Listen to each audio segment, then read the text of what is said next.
Welcome students, welcome to my channel learning must channel. आज का जो हमारा टॉपिक है वो है direct and inverse proportion topic पे। ये हमारा पार्ट 2 है। इससे पहले हमने पार्ट 1 किया था जिसमें हमने डायरेक्ट एंड इनवर्स प्रोपोर्शन की डेफिनेशन की थी कि ये होते क्या हैं। तो अगर आपने वो पार्ट 1 नहीं देखा तो सबसे पहले वो पार्ट 1 देखें, तो आपको ये कांसेप्ट अच्छे से समझ में आएगा, अदरवाइज आपको प्रॉब्लम आ सकती है।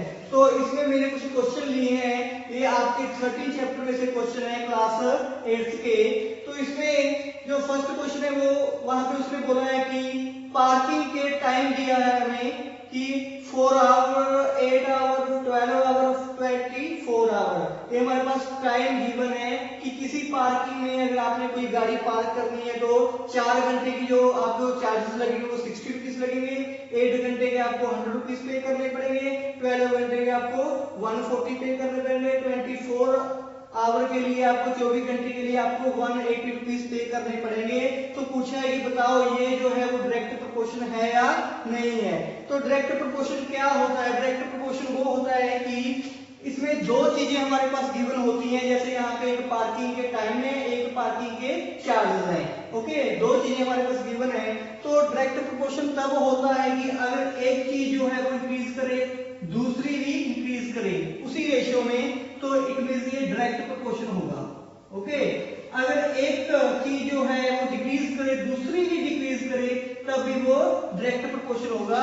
तो हमने देखना है कि अगर पार्किंग के घंटे बढ़ रहे हैं, क्या उसी रेशियो में उसके चार्जेस बढ़ रहे हैं? अगर है ऐसा तो वो डायरेक्ट है। अगर यहाँ पे पार्किंग के घंटे कम हो रहे हैं तो क्या उसी रेशियो में उसके चार्जेस भी कम हो रहे हैं? तब भी वो डायरेक्ट है। अगर ऐसा नहीं है तो वो डायरेक्ट प्रोपोर्शन नहीं है। तो यहाँ पे देख सकते हो आप कि पार्किंग जो घंटे हैं वो इंक्रीज हो रहे हैं, तो चार्जेस भी जो है इंक्रीज होने चाहिए उसी रेशियो में। देखते हैं, देखो 4 से 8 बन गए, इट मींस 4 को 2 से मल्टीप्लाई किया, 4 टू द 8, और 8 को आप मल्टीप्लाई करोगे तो 12 बन गया।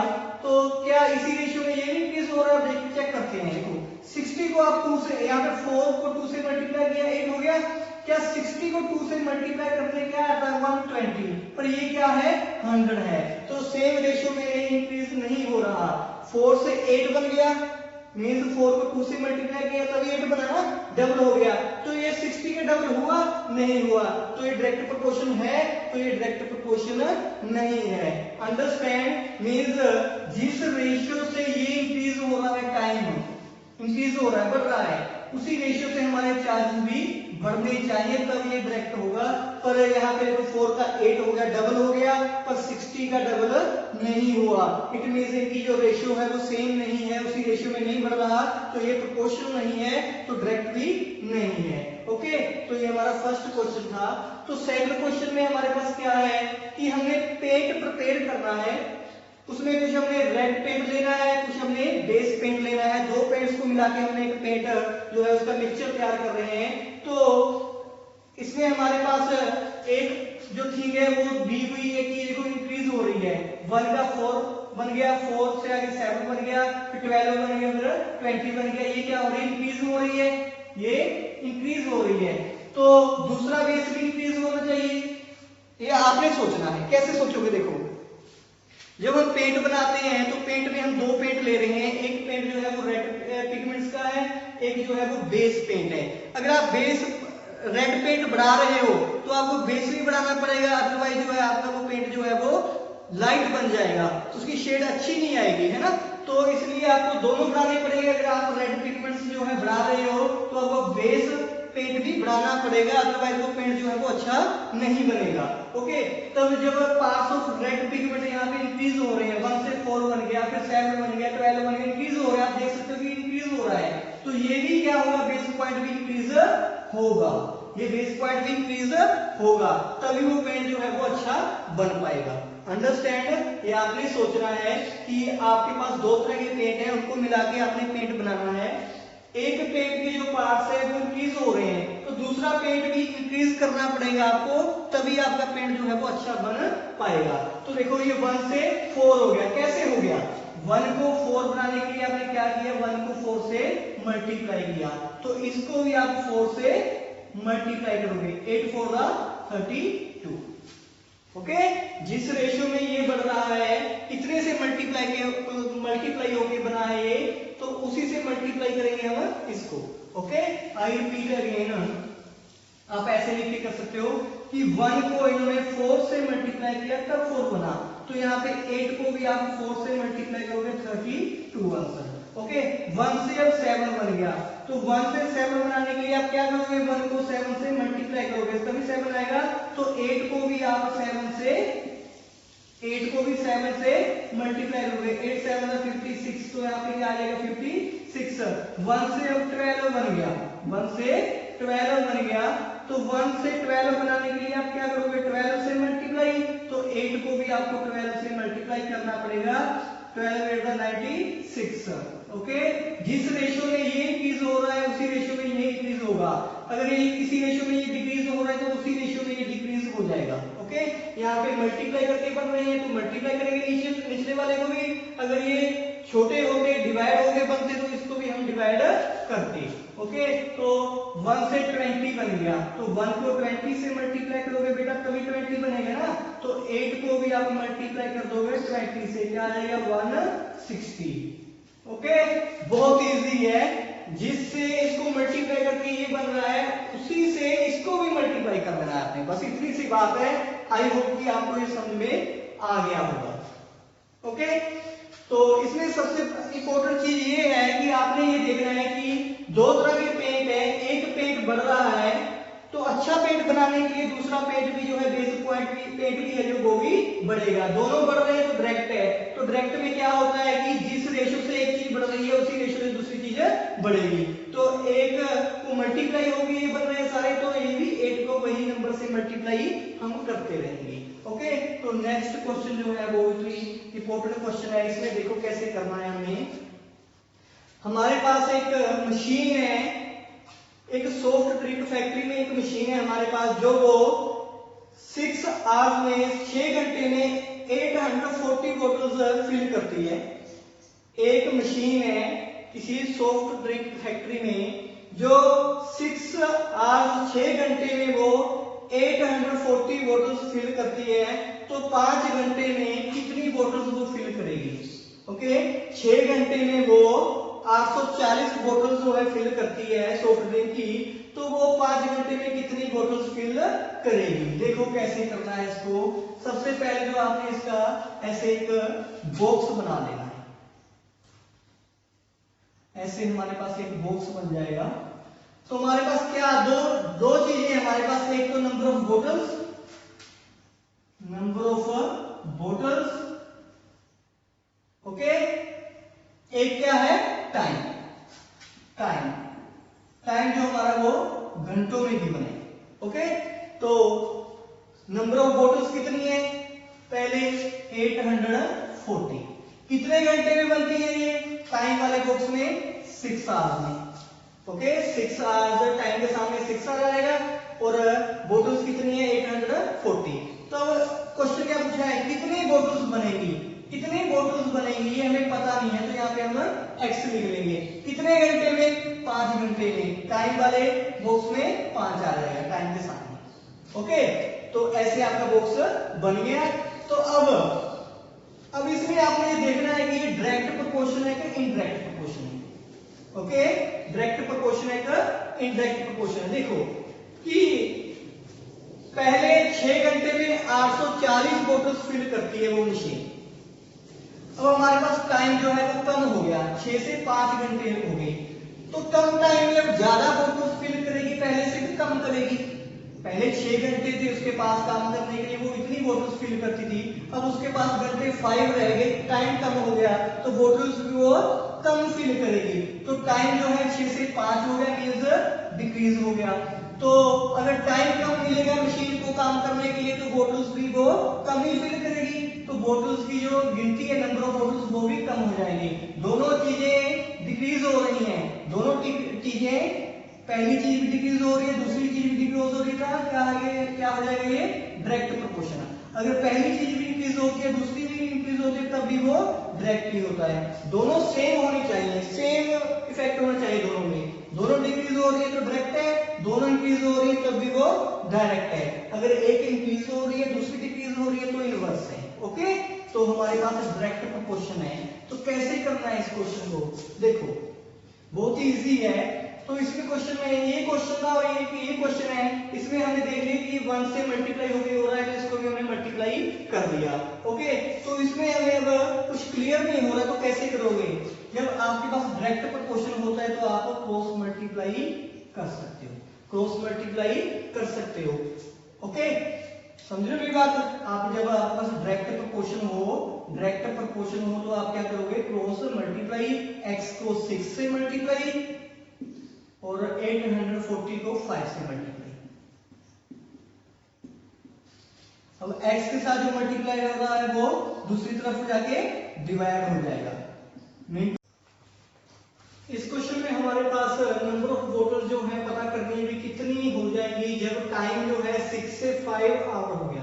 अब देखो मशीन जो है टाइम कम ले रही है, पहले 6 घंटे लेती थी, अब 5 घंटे मिल रहे हैं उसको काम करने के लिए, तो 5 घंटे में कम बोतल फिल करेगी। अगर वो 6 घंटे में 840 बोतल फिल करती थी, अब उसके पास टाइम कम हो गया, उसको टाइम कम मिल रहा है, तो बोतल को कम फिल करेगी। तो ये भी डिक्रीज हो रहा है टाइम, तो नंबर ऑफ बोतल्स भी डिक्रीज हो जाएगी। तो सेम इफेक्ट है दोनों में, तो इसको बोलते हैं हम डायरेक्ट प्रोपोर्शन। तो डायरेक्ट प्रोपोर्शन में आपने करना है क्रॉस मल्टीप्लाई। याद रखना है कि डायरेक्ट प्रोपोर्शन में क्रॉस मल्टीप्लाई, लेकिन एक चीज कम हो रही है तो दूसरी चीज कम हो जाएगी, तो डायरेक्ट प्रोपोर्शन है। एक इंक्रीज हो रही है दूसरी भी इंक्रीज हो जाती है, तब भी डायरेक्ट प्रोपोर्शन है। तो इसमें आपने क्रॉस मल्टीप्लाई करना है, तो x को मल्टीप्लाई हो जाएगा 6 से, तो x into 6 840 into 5। तो x के साथ जो मल्टीप्लाई हो रहा है वो दूसरी तरफ जाके डिवाइड हो जाएगा, इंटू से डिनोमिनेटर में चला जाएगा ये 6, तो ऊपर आएगा सेम 840 into 5। 840 को 6 से डिवाइड किया 140, 140 को 5 से मल्टीप्लाई किया 700 आ गया, x आ गया 700। मीटू से कि अगर वो मशीन 6 घंटे में 840 बोतल फिल करती है तो वो 5 घंटे में 700 बोतल्स फिल करेगी। ओके, तो ऐसे आप इस क्वेश्चन को सोल्व कर सकते हो। तो मैंने यहाँ पे कुछ और क्वेश्चन लिए हैं, वो हम सोल्व करके देखते हैं। तो हमारा फर्स्ट क्वेश्चन जो है उसमें बात हो रही है कि इन मॉडल ऑफ अ शिप, एक मॉडल शिप है जिसका मस्ट इज 9 मीटर हाई। तो हमारे पास एक शिप है, यहाँ पे ऐसे हमारे पास एक शिप है जिसका मस्ट क्या होता है? एक पोल होता है जिसपे हम फ्लोट टाई करते हैं। ओके, ऐसे बना होता है ये। तो ये मस्ट जो है वो 9 मीटर हाई है एक शिप का, इसका नाम है model ship. While the mast of the actual ship, एक दूसरी शिप है जो एक्चुअल शिप है एक, उसका जो मस्ट है वो 12 मीटर हाई है, उसका मस्ट 12 मीटर हाई है। If the length of the ship is 28 metre, अब इसने ये नहीं बताया कि कौन सी शिप की लेंथ 28 मीटर है। आगे पढ़ते हैं, how long is the model ship. तो पूछेंगे जो मॉडल शिप है वो कितनी लंबी है, मींस मॉडल शिप ये है तो उसकी हमें लेंथ फाइंड करनी है कि वो कितनी लंबी है, ये हमें फाइंड करना है। और ये 28 जो लेंथ गिवन है किसकी होगी? फिर ये एक्चुअल शिप की होगी। ये एक्चुअल शिप जो है हमारी, इसकी लेंथ 28 मीटर है, हमने फाइंड करनी है मॉडल शिप की लेंथ। ओके, तो हमारे पास क्या गिवन है?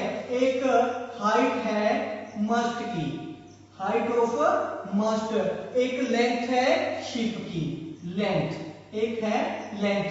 दो तरह की शिप है, एक मॉडल शिप है एक एक्चुअल शिप है।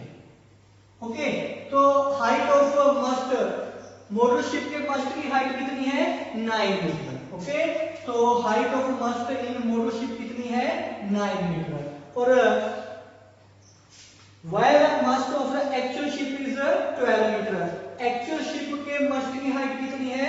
12 मीटर, ये मीटरों में है। और लेंथ हमारे पास गिवन है, एक्चुअल शिप की लेंथ है 28 मीटर। लेंथ एक्चुअल शिप की कितनी है? 28 मीटर। लेंथ भी हमारे पास मीटरों में है। ओके, तो हमने पता करना है मॉडल शिप की लेंथ, मॉडल शिप की लेंथ हमने फाइंड करनी है। ओके, तो देखो जैसे शिप की लेंथ होती है उसके अकॉर्डिंग उसका मस्ट होता है। किसी शिप की लेंथ ज्यादा है तो उसका मस्ट जो है वो ज्यादा हाई होगा, अगर शिप की लेंथ कम है तो उसका मस्ट भी छोटा होगा। यहाँ पे देखो हमारे पास मस्ट जो है वो पहले 9 था मोटरशिप का, एक्चुअल शिप का 12 हो गया। मस्ट जो है वो बढ़ रहा है, 9 से 12 हो गया, बढ़ गया ये। ओके, तो लेंथ भी बढ़ेगी क्योंकि मस्ट अगर इसका मस्ट बड़ा है तो इसकी लेंथ भी बड़ी होगी, इसका मस्ट छोटा है मॉडल क्लास का तो इसकी लेंथ भी छोटी होगी। ये छोटा आएगा ये बड़ा आएगा तो लेंथ भी जो है वो बढ़ रही है, छोटे से बड़ी हो जाएगी। तो मस्ट की लेंथ हाइट बढ़ गई तो उसकी शिप की लेंथ भी बढ़ जाएगी। तो दोनों चीज जो है वो बढ़ रही है, तो इट मींस ये क्या है, डायरेक्ट प्रोपोर्शन है। तो डायरेक्ट प्रोपोर्शन में क्या करते हो आप, क्रॉस मल्टीप्लाई कर दो इसको। तो x इंटू 12 इक्वल आ जाएगा 9 इंटू 28। x की जगह 12 है वो दूसरी तरफ डिनोमिनेटर में चला जाएगा, ये सेम 3 से डिवाइड किया इसको, 9 को 3, 12 को 3 से डिवाइड किया 4, 28 को 4 से डिवाइड किया 7, 4 को 4 से डिवाइड किया 1, तो क्या बच गया हमारे पास 3 into 7 that is 21 metre. Okay, तो क्या आ गया हमारे पास, ये 21 मीटर आ गई लेंथ लेंथ आ गई मॉडल शिप की। लेंथ आ गई मॉडल शिप की कितनी आई है, 21 मीटर। देखो ये 9 से 12 हो गई हाइट मस्ट की, तो लेंथ भी 21 से 28 होगी, दोनों बढ़ रही है। ओके, तो ऐसे आप इस क्वेश्चन को सोल्व कर सकते हो। नेक्स्ट क्वेश्चन देखते हैं।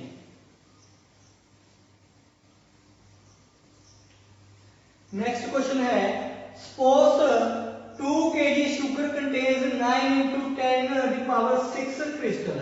कि हमारे पास 2 kg शुगर है जिसमें क्रिस्टल कितने हैं, 9 into 10 की पावर 6। 10 की पावर 6 का मतलब क्या होता है कि 9 के साथ कितनी जीरो लगेगी, 6 जीरो आ जाएगी। 10 की पावर 6 का मतलब क्या है, 10 के साथ एक जीरो है ना, तो ये 6 जीरो होंगी। ओके, तो 9 के साथ 6 जीरो।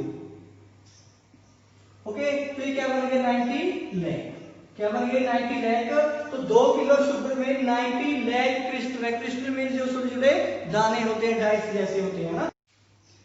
सेकंड क्वेश्चन करते हैं, इसमें है suppose 2 kg sugar contains 9 into 10 की पावर 6 क्रिस्टल। कि 2 किलो शुगर में 9 into 10 की पावर 6 क्रिस्टल है। क्रिस्टल मींस क्या होते हैं, जो छोटे छोटे दाने होते हैं शुगर के, जिनको हम डाइस जैसे होते हैं वो, है ना, तो उसको हम क्रिस्टल बोलते हैं। तो 2 किलो शुगर में कितने क्रिस्टल है, 90 लाख। 90 लाख कैसे बनाए, 10 की पावर 6 का मतलब क्या होता है कि 6 जीरो, 9 के साथ 6 जीरो लगानी है आपने, तो ये 90 लाख छोटे छोटे दाने हैं 2 किलो शुगर में। तो आपने फाइंड करना है कितने शुगर क्रिस्टल होंगे 5 किलो शुगर में। ओके, तो आप बॉक्स बनाओगे ऐसे। तो हमारे पास दो चीजों की बात हो रही है, एक तो शुगर का वेट, एक शुगर का वेट केजी में। ओके, दूसरा क्या है, crystal, number of crystals. Okay, तो वेट कितना है, पहले 2 केजी, कितने क्रिस्टल हैं, 9 into 10 की पावर 6। तो फिर शुगर कितनी है, 5 केजी। क्रिस्टल आपने फाइंड करना है। अब देखो, अगर 2 किलो केजी में इतने क्रिस्टल हैं तो 5 किलो केजी में क्रिस्टल ज्यादा होंगे इससे, है ना। जब शुगर का वेट बढ़ गया तो क्रिस्टल भी बढ़ेंगे, क्योंकि छोटे छोटे क्रिस्टल जो है उसके दाने, उनसे ही वेट है उनका। अगर 2 किलो में इतने क्रिस्टल है तो 5 किलो में तो ज्यादा होंगे, तो ये चीज बढ़ रही है, वेट बढ़ रहा है शुगर का, तो उसके क्रिस्टल भी बढ़ेंगे। ओके, दोनों सेम है, बढ़ रहे हैं, तो क्या है, ये डायरेक्ट प्रोपोर्शन है। तो डायरेक्ट प्रोपोर्शन में क्या करते हो आप, क्रॉस मल्टीप्लाई। 2 into x आ जाएगा, 5 into 9 10 की पावर 6। तो x के साथ जो भी है वो दूसरी तरफ नीचे चला जाएगा। तो 9 का आएगा 45 by 2 into 10 की पावर 6। 45 को 2 से डिवाइड करोगे, डिवाइड करके आ जाएगा 22.5 into 10 की पावर 6। तो जब ऐसे आ जाता है हमारे पास, तो आपने 1 डिजिट के बाद डेसिमल लगाना होता है, मीटू से 2.25 लगाएंगे आप। ओके, 2.25 लगाएंगे। एक वीडियो बनाऊंगा मैं इस पर स्पेशल, तो उसमें आपको वही बताऊंगा कि कैसे होता है। तो यहाँ पे डेसिमल हमने लगाना है 2 के बाद में, तो यहाँ पे एक 0 बढ़ जाएगी, 10 की पावर 7 हो जाएगी। कैसे हो जाएगी देखो, तो हमारे पास एक डिजिट लिया हमने 2, ओके। 2 को हम और एक नए वे से लिख सकते हैं 0.2 के साथ 10 को मल्टीप्लाई करके, क्योंकि इसकी वैल्यू जो होती है 2 होती है। कैसे होती है देखो, ओके। इसका डेसिमल हटाएंगे तो डेसिमल के बाद कितने नंबर है, 1 नंबर है, तो नीचे 1 के साथ लिख दीजिए, ओके। ऊपर डेसिमल हट जाएगा, इंटू 10 हमने लिया, 10 के साथ 10 कैंसिल, 2 आंसर है। तो ऐसे हम इसको लिख सकते हैं। तो ऐसे ही हमने यहाँ पे डेसिमल जो है एक स्टेप लेफ्ट को लेंगे तो एक 0 वहां पे बढ़ गई, ओके। तो ऐसे इसको आप कर सकते हो। तो ये हमारा हो गया सेकंड क्वेश्चन। आई होप कि आपको समझ में आ गया होगा। तो नेक्स्ट हम करते हैं, हम नेक्स्ट क्वेश्चन है हमारा, एक 5 metre 60 centimetre high vertical pole है। एक पोल है हमारे पास, एक पोल है जिसकी हाइट जो है वो 5 मीटर 60 सेंटीमीटर है। ये पोल है, वर्टिकल पोल सीधा खड़ा है। इसकी शेडो बनेगी, अगर सूर्य इधर है, सन इधर है, तो इसकी शेडो इधर बनेगी, ओके। तो शेडो कितनी है इसकी शेडो कितनी है, 3 metre 20 centimetre, okay. Find at the same time, उसी समय find at the same time the length of a shadow, हमने लेंथ फाइंड करनी है शेडो की, बाय अनदर पोल, दूसरे एक पोल से कितनी शेडो बनेगी, कितनी उसकी लेंथ होगी, हमें फाइंड करना है। तो सेम टाइम हमारे पास सूर्य में यहीं पे है, तो एक दूसरा पोल है जिसकी लेंथ है, हाइट है 10 मीटर 50 सेंटीमीटर इसकी हाइट है पोल की। तो इसकी शेडो की लेंथ हमने फाइंड करनी है, ओके। हमारे पास दो पोल है, एक की हाइट ये है, उसकी शेडो गिवन है, एक पोल दूसरा है, उसकी हाइट गिवन है, उसकी शेडो हमें निकालनी है। तो ऐसे आप बॉक्स बनाओगे। तो यहाँ पे बात किसकी हो रही है, एक तो हो रही है height of pole, height of pole, height of pole किसमें है, हाइट ऑफ पोल मीटर्स में, ओके। दूसरा क्या है, length of shadow, length of shadow, ये भी मीटर में है। तो पहले हाइट ऑफ पोल देखते हैं कि क्या है, 5 मीटर 60 सेंटीमीटर हाई पोल है, ओके। तो एक पोल है, वो कितना लंबा है, 5 मीटर 60 सेंटीमीटर, इसको लिखेंगे हम 5.60 मीन्स 5 मीटर 60 सेंटीमीटर। जैसे आपको 5 रुपए 60 पैसे रुपए लिखोगे 5.60 रुपीज, ओके।